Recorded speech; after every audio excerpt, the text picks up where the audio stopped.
Selamat pagi Pak Eliezer. Nama saya Michael Noah dan ini rekan saya, Ferdianto Indra. Hari ini kami akan mempresentasikan tentang studi kasus kami untuk aplikasi dari energi terbarukan dalam bentuk pump hydroelectric storage. Jadi seperti yang kita tahu, energi terbarukan merupakan energi yang dihasilkan dari sumber yang tidak akan habis, seperti bioenergi, wind energy, solar energy, wave energy, tidal energy, geothermal energy, otek, dan hydroenergy. Tapi kita hanya fokus kepada hydroenergy karena PES menggunakan air sebagai sumber energi. Jadi hydroenergy itu dapat dihasilkan dengan cara memanfaatkan energi potensial dari air untuk menghasilkan energi listrik.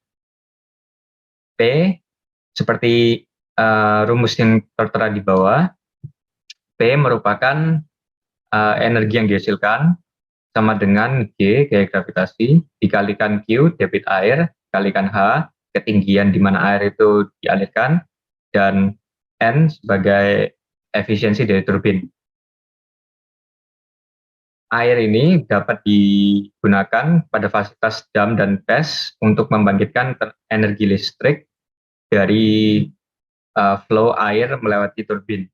Salah satu pemanfaatan energi air sebagai energi alternatif yang terbarukan adalah dengan metode PHIS atau Pumped Hydroelectric Energy Storage. Seperti namanya, metode ini pada prinsipnya adalah menyimpan kelebihan energi yang dihasilkan dari suatu instansi untuk kemudian disimpan sebagai energi potensial dalam air yang kemudian dapat diubah kembali menjadi energi listrik.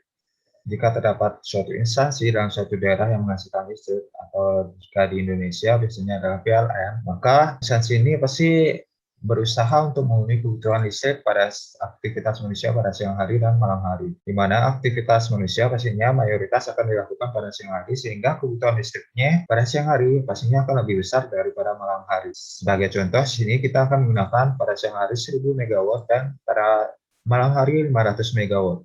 Untuk memenuhi kebutuhan ini, maka suatu instansi ini pastinya akan menargetkan produksinya sebesar 1000 MW. Nah, pada malam harinya pastinya 1000 MW ini akan memiliki sisa sebesar 500 MW yang jika dibiarkan saja, maka energi tersebut akan hilang. Nah, disinilah pemanfaatan dari storage energi. Di mana dengan menggunakan ini, maka kita bisa mengantisipasi atau menyimpan kelebihan energi sehingga tidak terbuang sia-sia. Dengan melakukan itu pula, energi yang disimpan ini pastinya bisa digunakan lagi untuk aktivitas selanjutnya, sehingga target produksi energi untuk suatu instansi di suatu daerah ini dapat diturunkan dari yang pada contoh ini awalnya adalah 1000 MW menjadi hanya 750 MW. 750 MW ini pada malam harinya pasti akan kelebihan 250 MW, sehingga akan disimpan dalam storage energi sebesar 250 MW yang kemudian nantinya ini dapat digunakan kembali untuk memenuhi kebutuhan listrik pada siang hari. Karena pada siang hari butuh 1000 watt, instansinya menghasilkan 750 MW ditambah 250 MW dari storage-nya, sehingga totalnya cara akumulasi akan pas. Ini merupakan general skema dari sistem PHIS, di mana pada skema ini memuat 3 komponen penting, yaitu satu reservoir, di mana di sini ada upper dan lower yang posisinya berada di atas dan di bawah. Kemudian ada pompa yang berposisi di sini, dan kemudian ada turbin yang dilengkapi dengan generator untuk menghasilkan energi. Jadi ketika ada kelebihan energi, maka energi tersebut akan digunakan untuk menjalankan pompa untuk memompa air dari reservoir bawah menuju ke reservoir atas, sehingga air akan menyimpan energi potensial pada bagian reservoir atas. Ketika ingin menghasilkan energi listrik kembali dari air yang berada di reservoir atas ini, maka air tersebut akan dialirkan sehingga energi potensial yang sebelumnya terkandung akan berubah menjadi energi kinetik yang digunakan untuk memutar turbin sehingga generator dapat menghasilkan listrik. Nah, listrik yang dihasilkan ini dapat didistribusikan kembali sebagai load kepada perangkat-perangkat atau rumah-rumah. Kemudian ada beberapa jenis PES yang ada sekarang. Yang pertama yaitu variable speed PES, kemudian seawater PES, underground PES, kemudian compressed air PES, dan undersea PES. Kelima PES ini bekerja dengan prinsip yang mirip, yaitu menggunakan tekanan sebagai driving force. Yang pertama, variable speed PES. PES ini uh, lebih efisien daripada PES yang terdapat di tahun-tahun yang lalu, karena PES ini dapat mengatur frekuensi AC yang dikeluarkan saat memompa dan saat generasi arus listrik sendiri, dan dapat mengurangi ekses listrik yang dihasilkan serta menghindari terjadinya power shortage. Kemudian seawater PES design. Perbedaan utama desain ini adalah sumber air yang digunakan, di mana pada desain ini digunakan sumber air laut sebagai media untuk dipompa dan untuk menggerakkan turbin.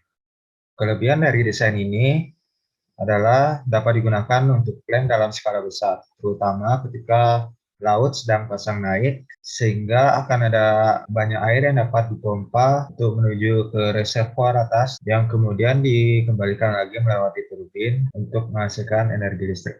Yang ketiga, underground PES. PES ini mirip sekali kerjanya dengan PES-PES sebelumnya, tetapi hanya lokasi pengerjaannya saja yang berbeda, yaitu low reservoir yang terletak di dalam gua. Underground PES ini diusulkan untuk mengetahui dampak dari PES, yaitu dampak dari air yang dihasilkan dari PES ini pada gua-gua, serta membangkitkan tenaga listrik. Yang keempat adalah compressed air PES design. Perbedaan utamanya jika dilihat dari diagram proses yang tertampil, yaitu tidak adanya perbedaan ketinggian antara reservoir atas maupun reservoir bawah. Bagaimana cara kerjanya?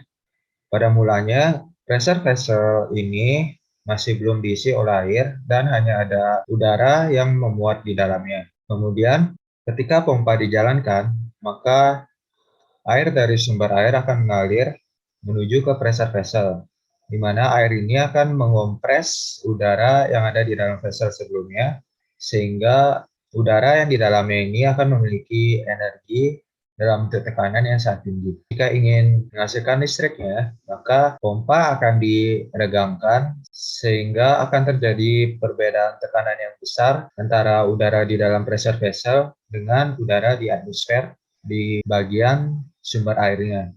Maka dari itu, air akan otomatis terdorong dari pressure vessel untuk kembali ke sumber airnya. Aliran air tersebut kemudian akan menggerakkan generator untuk menghasilkan energi listrik. Keuntungan utama dari desain ini adalah tidak terpengaruhnya proses terhadap kondisi geografi di alam. Yang terakhir, undersea PES, yaitu PES yang terletak di dalam di bawah permukaan air dengan bentuk bola. Bola tersebut bertekanan rendah dan hanya berisi angin. Air yang terdapat di dalam bola tersebut dipompa keluar terlebih dahulu supaya tekanan di dalam bola jauh lebih rendah daripada tekanan di luar bola. Kemudian saat energi listrik ingin dihasilkan, pompa tersebut berubah menjadi generator dan membiarkan air masuk dari luar bola ke dalam bola, yaitu dari state tekanan yang besar ke tekanan yang rendah untuk menyamakan tekanan bola dengan tekanan laut. Jika menilik secara historical, sistem PES ini sendiri telah mulai digunakan pada tahun 1890 di Alpine Region. Pada saat itu desainnya masih sangat sederhana, dengan pompa dan turbin generatornya dibuat secara terpisah. Kemudian mengalami perkembangan pertama pada tahun 1950, di mana pada saat itu desain dari pompa dan turbin sudah dibuat secara sinergi dalam single reversible pump turbine. Kemudian setelah itu, sistem PES mulai banyak dikembangkan oleh negara-negara di dunia. Contohnya adalah Jepang dan China, di mana terdapat berbagai jenis plan di berbagai daerah yang tertampil pada tabel di layar. Kemudian juga ada data berbagai plan yang ada di daerah United States seperti yang tertampil pada tabel 2.4. Lalu bagaimana dengan Indonesia? Sayang sekali, melansir dari website www.hydropower.org, Indonesia masih belum memiliki instalasi PES di daerahnya. Jadi efisiensi dan pengembangannya, PES merupakan solusi yang sangat baik untuk menanggulangi surplus energi dengan efisiensi yang besar, yaitu lebih dari 80%, dan dapat menyediakan listrik selama 10 jam dibandingkan dengan lithium ion battery yang hanya menyediakan listrik selama 6 jam. Serta banyak fasilitas PES yang didirikan beberapa dekade yang lalu menjadikan fasilitas PES yang tersedia ketinggalan zaman sehingga perlu di-upgrade. Hal-hal yang perlu di-upgrade merupakan turbin, impeller, dan sistem kontrol. Dengan modernisasi ini, efisiensi PES akan naik sebesar 5-10% dengan kapasitas yang naik juga sebesar 15-20%. Sekian dari kami, terima kasih.